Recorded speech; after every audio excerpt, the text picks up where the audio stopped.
Dans les étendues glacées du cercle polaire, la nuit dure des mois entiers. Le vent hurle comme un animal blessé. La neige efface toute trace, toute empreinte, toute preuve que quelqu'un a existé ici. Dans ce désert gelé, la mort n'est pas spectaculaire. Elle ne fait pas de bruit. Elle vous observe simplement, patiente, calme, certaine que tôt ou tard, vous ferez une erreur. Mais parfois, quelque chose d'autre rôde dans l'obscurité. Quelque chose qui n'est pas un ours, quelque chose qui n'est pas un homme, quelque chose qui attend que quelqu'un descende trop loin dans la neige ou reste éveillé trop tard dans la station. Cette histoire ne parle pas de froid, elle parle de ce que le froid cache. Avant d'entrer dans cette tempête, si vous écoutez cette histoire seul, au casque, dans le noir, accrochez-vous et abonnez-vous à Nuit d'horreur. Vous aurez besoin d'une lumière pour survivre à ce qui vient.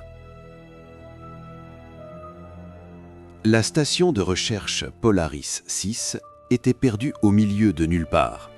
Une boîte métallique plantée dans la glace, à plusieurs centaines de kilomètres du premier village. C'était une équipe réduite.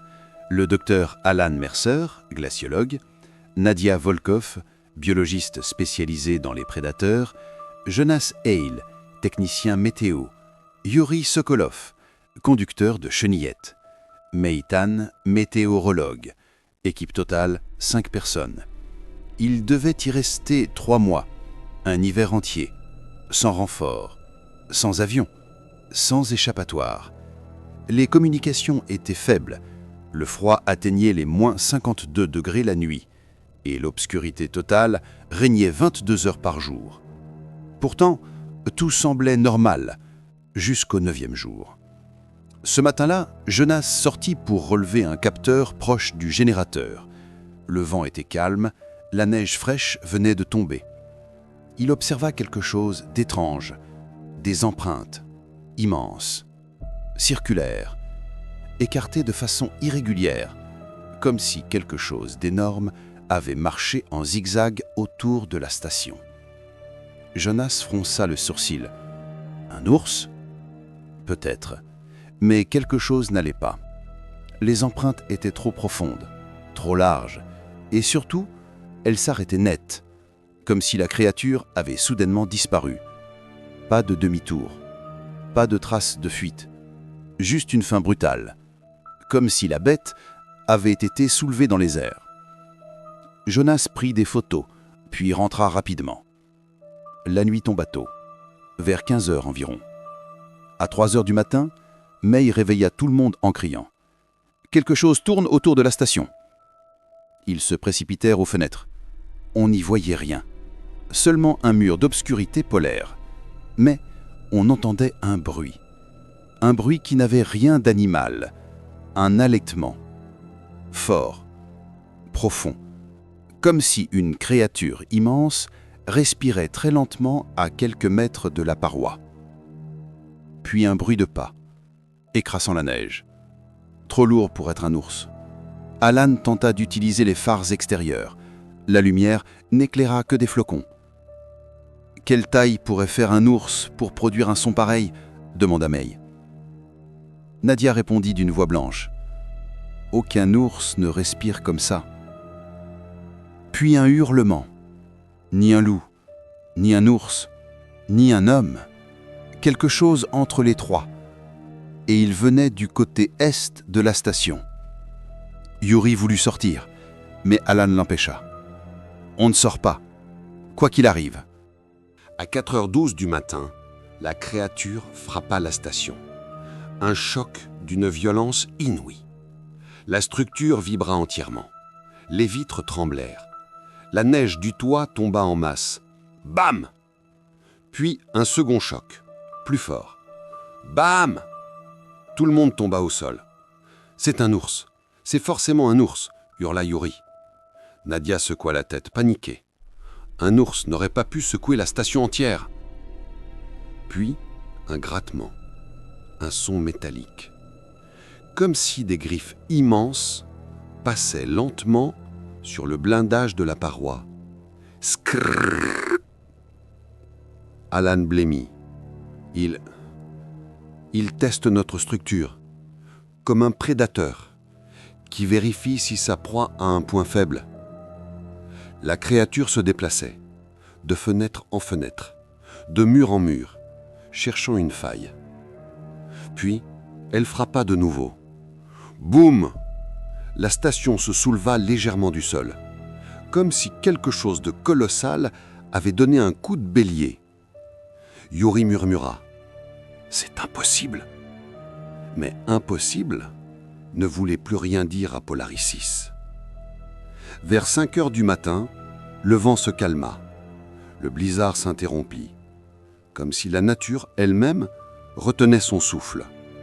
Alors, Yuri alluma les projecteurs extérieurs. Et ce qu'ils virent réduisit leur murmure au silence. Un ours polaire. Mais pas un ours polaire normal. Beaucoup trop grand, beaucoup trop maigre, beaucoup trop déformé. Sa tête était inclinée d'un angle impossible. Ses pattes avant étaient anormalement longues, presque humaines. Ses yeux brillaient d'une lueur jaune malsaine, comme deux morceaux d'ambre vivant. Sa mâchoire avait quelque chose d'humain, comme si elle avait appris à imiter un sourire. Et autour de son museau, quelque chose pendait, des lambeaux de tissu, un gant, un morceau de manche, un patch de veste d'expédition. La créature avait déjà trouvé quelqu'un, et elle l'avait mangé. L'ours leva alors la tête. Ses yeux fixèrent directement la fenêtre. Et il fit une chose qu'aucun ours sur Terre n'a jamais faite.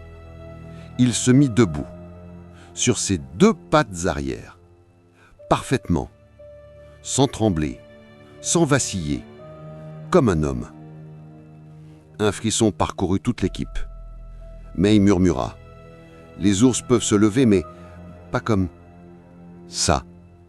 La créature ouvrit la bouche et imita une respiration humaine exactement. Mais, comme si elle répétait ce qu'elle avait entendu dans la station toutes les nuits précédentes. Puis elle fit pire encore. Elle parla. Ou du moins, elle essaya. La bête produisit un son qui ressemblait vaguement à une voix humaine, mais ralenti, tordu, arraché aux profondeurs de sa gorge. Alan. Le nom du docteur. Alan recula horrifié. Comment il commet mon nom? Jonas, la voix brisée. Parce qu'il t'écoute depuis le premier jour. La bête se remit à quatre pattes, s'éloigna de la fenêtre et disparut dans la nuit. Le silence qui suivit fut pire encore que sa présence. Au matin suivant, il n'y avait aucune trace de la créature. Pas d'empreinte, pas de sang, pas de poils. Comme si elle n'avait jamais existé. Mais pour l'équipe de Polaris 6, la nuit précédente n'était pas un cauchemar. C'était un avertissement. Yuri et Jonas sortirent reconstruire les antennes de communication, détruites par le choc sur la paroi. Ils marchaient rapidement, regardant nerveusement autour d'eux. Nadia leur cria depuis la fenêtre « Ne vous écartez pas l'un de l'autre, restez en vue !» Yuri leva le pouce. Yuri fit signe que tout allait bien. Le vent était faible, mais le froid mordait l'air. La lumière bleue permanente de l'Arctique éclairait à peine l'horizon. Yuri branchait un câble. Jonas tenait le mât d'antenne. Tout semblait calme. Puis un bruit. Un craquement sourd. Jonas se tourna brusquement. « Tu as entendu ça ?» Yuri fronça les sourcils. « C'est la glace, ça craque tout le temps. » Jonas hocha la tête, mais son instinct criait le contraire. Il eut raison d'avoir peur. À 30 mètres de la station, une ombre passait derrière un monticule de neige. Jonas se figea. Son souffle gela dans l'air. La masse blanche était énorme, presque aussi large que la chenillette. « Yuri !» Yuri termina de serrer un boulon. « Jonas, arrête de paniquer !» Mais Jonas continua de fixer la neige. Quelque chose bougeait. Quelque chose de lourd. Quelque chose qui traversait la neige sans laisser d'empreinte. À l'intérieur de la station, Nadia observait par la fenêtre. Elle saisit brutalement la radio. « Revenez, tout de suite ! Quelque chose est à l'est !» Jonas pâlit. Il courut vers Yuri. « On dégage maintenant !» Yuri ne comprit pas tout de suite, mais l'instinct prit le dessus. Ils rassemblèrent leurs outils, commencèrent à courir vers la station, mais l'ombre se déplaça. Rapide, extrêmement rapide. Comme si une masse de plusieurs centaines de kilos dévalait la neige, presque sans bruit. La chose surgit, un éclair blanc, une tempête vivante, un ours gigantesque sortant de derrière la butte. Mais à moins d'une seconde de l'impact, il fit quelque chose d'impossible. Il se redressa d'un coup, debout, comme un homme. Puis il bondit. Jonas hurla. Yuri se jeta en arrière. L'ours anthropomorphe attrapa Jonas par la taille. Ses bras, ou plutôt ses pattes, se resserrèrent avec une force inhumaine, écrasant sa colonne vertébrale dans un craquement atroce. Le choc fut si violent que Jonas n'eut le temps de crier. Nadia hurla depuis la fenêtre. « Non !» La créature leva Jonas comme un jouet, puis fit une chose que tous virent, mais que personne n'aurait dû voir. Elle approcha Jonas de sa gueule et chuchota. « Mais... » Elle imitait la voix de Mehi, puis elle arracha la chair. La neige devint rouge. Yuri fuit, en courant, en hurlant, en trébuchant. Il glissa dans la neige, se releva, glissa encore. Le sang de Jonas maculait son manteau. La créature se tourna vers lui. Elle ne courut pas. Elle marchait, d'un pas lent, humain, comme si elle savourait sa peur. Yuri atteignit la chenillette, se jeta à l'intérieur, démarra. Le moteur rugit. Au même moment, la créature s'approcha. Elle posa sa tête contre la vitre latérale. Ses yeux jaunes brûlaient de malveillance, et elle dit, d'une voix rauque, la voix de Jonas, « Yuri, aide-moi !» Yuri s'évanouit. La chenillette partit en ligne droite, hors de contrôle, avant de s'écraser contre une congère à 200 mètres de la station. Nadia, Alan et Mehi se ruèrent dehors. Le vent se levait de nouveau, fort, glacial. Ils atteignirent la chenillette. La vitre était brisée. Yuri était à l'intérieur, vivant mais en état de choc. Il répétait en boucle « Il a parlé, il a parlé, il a dit mon nom, il a dit mon nom ». Alan regarda les traces autour du véhicule, et il comprit une chose effroyable. Les traces de la créature n'étaient pas des empreintes d'ours. Elles étaient, parfois, humaines. Une alternance atroce. Une empreinte animale, puis une empreinte presque humaine, puis une empreinte trop profonde, puis plus rien, puis un glissement, puis un creusement dans la neige, comme si la créature rampait. La bête changeait sa manière de se déplacer en fonction de ce qu'elle imitait. Alan murmura « Ce n'est pas un ours, c'est quelque chose qui apprend ». Cette nuit-là, personne ne dormit. Yuri délirait. Mehi pleurait silencieusement. Alan restait immobile, les yeux fixés sur la porte d'entrée. Nadia observait les caméras extérieures, tremblante. Et soudain, un bruit. Un seul. Toc, toc, toc. Quelque chose frappait la porte du même rythme que l'on frappe pour demander à entrer. L'équipe se figea. Puis une voix, tragiquement humaine. La voix de Jonas. « Ouvrez-moi, s'il vous plaît. J'ai froid, j'ai froid. » Mehi hurla. Elle voulait courir, elle voulait ouvrir. Nadia la plaqua au sol. « Ce n'est pas lui !» La voix de Jonas reprit, plus faible, plus brisée. « Mehi, Mehi, c'est moi. Je suis blessé. Ne me laisse pas mourir dehors. » Mehi fondit en larmes. La voix se tut. Un silence pesant, horrible. Puis, un pas derrière la porte. Puis, un autre. Puis, un son non humain. Un grognement impossible qui vibrait avec un écho, comme si la créature imitait un écho humain mais se trompait de tonalité. Nadia souffla. « Il sait de parler avec ce qui lui reste de gorge. » La créature frappa la porte. Une fois, 2 fois, 3 fois. Puis la poignée tourna. 1, 2, 3 fois. Elle essayait d'ouvrir, comme un homme. Alors le vent hurla, pas comme un vent normal, pas comme une tempête, mais comme si la neige entière avait une voix Une voix qui n'appartenait à personne. Un hurlement qui traversa la station, leurs os, leurs pensées. Le blizzard venait du nord, un mur blanc. La créature disparut dans la tempête en un instant. Plus rien, plus une trace, comme si elle n'avait jamais existé. Le silence revint, mais l'équipe savait que ce n'était qu'un répit. Au matin, si l'on peut appeler matin ces heures de pénombre arctique, la station Polaris 6 était silencieuse. Trop silencieuse. Le blizzard avait arraché les câbles principaux. Plus de radio, plus de satellites, plus d'internet. Plus rien. Alan tenta de réactiver les transmissions internes. Tout ce qu'il obtint fut un grésillement. Puis un son. Un souffle. Un souffle humain. Mais aucun membre de l'équipe n'avait de radio à ce moment précis. Le souffle se répéta. Un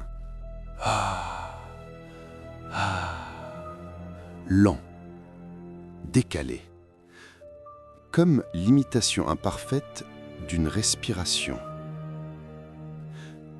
Nadia baissa la tête. Il nous écoute. Il entend tout ce qu'on dit. Depuis le premier jour. Le blizzard s'était calmé. La créature était invisible. Mais son absence pesait comme une présence. En fouillant la station, Alan découvrit un coffre scellé sous un établi du laboratoire. À l'intérieur, un vieux disque dur et un manuel rempli de notes manuscrites. Il reconnut le nom sur la première page. Expédition Polaris 4, chef d'équipe, Dr Sanderson. Une expédition disparue 3 ans plus tôt. Alan alluma le disque dur.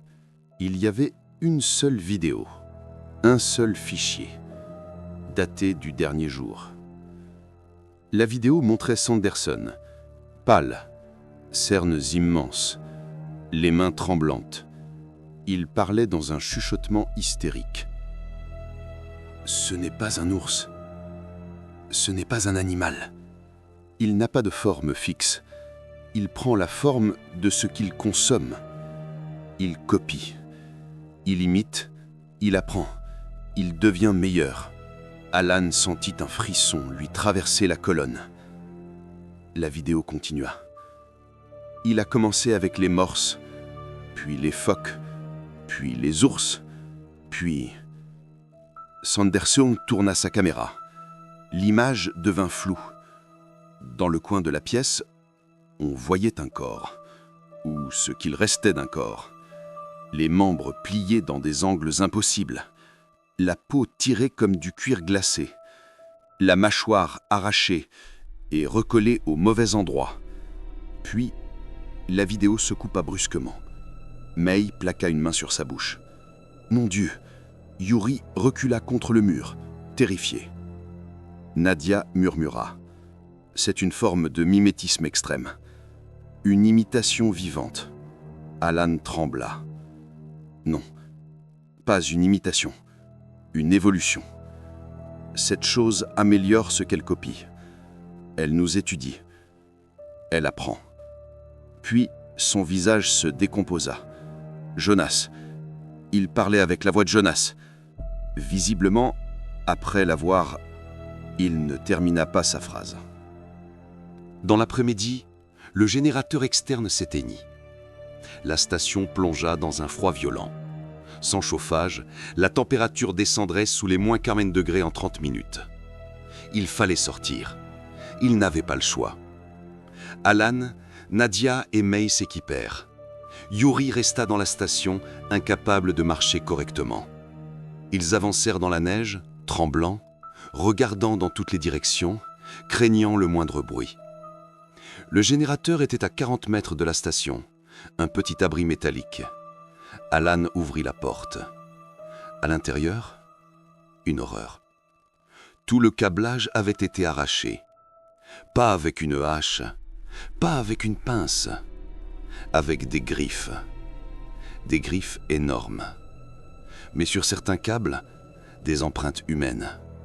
comme si la créature avait changé de forme pendant le sabotage. May recula, paniqué. « Il nous force à sortir, c'est un piège !» Nadia prit une grande respiration. « Alan, il faut retourner à la station, maintenant. » Alan se tourna vers elle, juste avant que quelque chose ne bondisse de derrière l'abri. La créature frappa Alan si rapidement que le monde sembla se déchirer.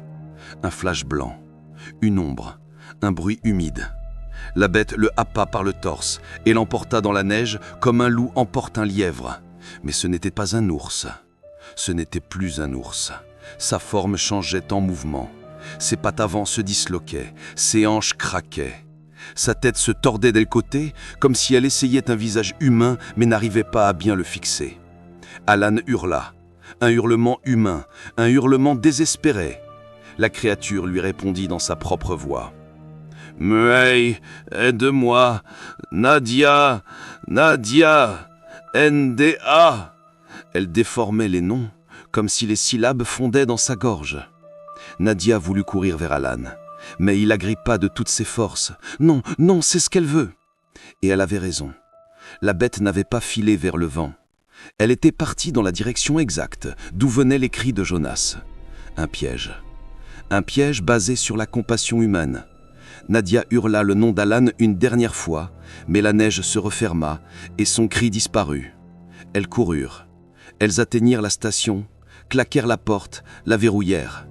Yuri était recroquevillé dans un coin. Il avait les yeux rouges, les lèvres bleues. « Où est Alan ?» demanda-t-il. Nadia éclata en sanglots. Yuri comprit. Il baissa la tête. La nuit tomba et le cauchemar reprit. À 2 heures du matin, quelqu'un frappa à la porte. Toc, toc, toc. Cette fois, la voix était parfaite. La voix d'Alan. Nadia, May, ouvrez-moi, il fait froid, il fait si froid. Nadia hurla. May se couvrit les oreilles. Yuri se mit à prier. Mais la voix d'Alan continua, de plus en plus implorante. « Je suis là, je suis vivant, ouvrez, ouvrez !» Puis quelque chose cliqueta, la poignée. La créature savait maintenant comment utiliser une poignée humaine. « Ouvrez, ouvrez !» La voix se déforma, comme un disque rayé, comme si la bête testait différentes versions de la voix d'Alan. Puis un hurlement monstrueux déchira la nuit. Pas une imitation, pas un mimétisme, un son pur, un cri réel. La créature avait perdu patience. La créature frappa la porte. 1 fois, 2 fois, 3 fois. Au 4e coup, la structure métallique se plia. Nadia cria. May tomba au sol. Yuri vomit de peur. 5e coup, la porte se fissura. Un trou apparut, une patte gigantesque passa au travers, recouverte de poils blancs et gelés. Mais au bout, une main humaine, incomplète, avec trop de doigts. 6e coup, la porte craqua entièrement. Une tête entra. D'abord un museau d'ours, puis une mâchoire humaine, puis un œil jaune, puis un œil bleu humain, comme si l'ours portait un visage qui n'était pas le sien. La bête grogna.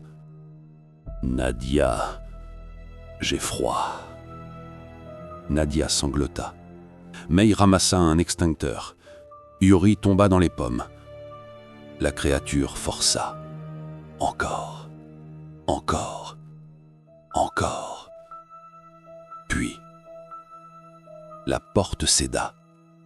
Quand le vrai matin revint, bien après la tempête, bien après la nuit, bien après l'horreur, les secours arrivèrent par hélicoptère. La station Polaris 6 était ouverte. La porte arrachée, le sang gelé sur les murs. Ils retrouvèrent May, vivante, mais catatonique, les yeux grands ouverts, muette. Nadia avait disparu. Yuri, mort d'arrêt cardiaque dans un coin de la salle.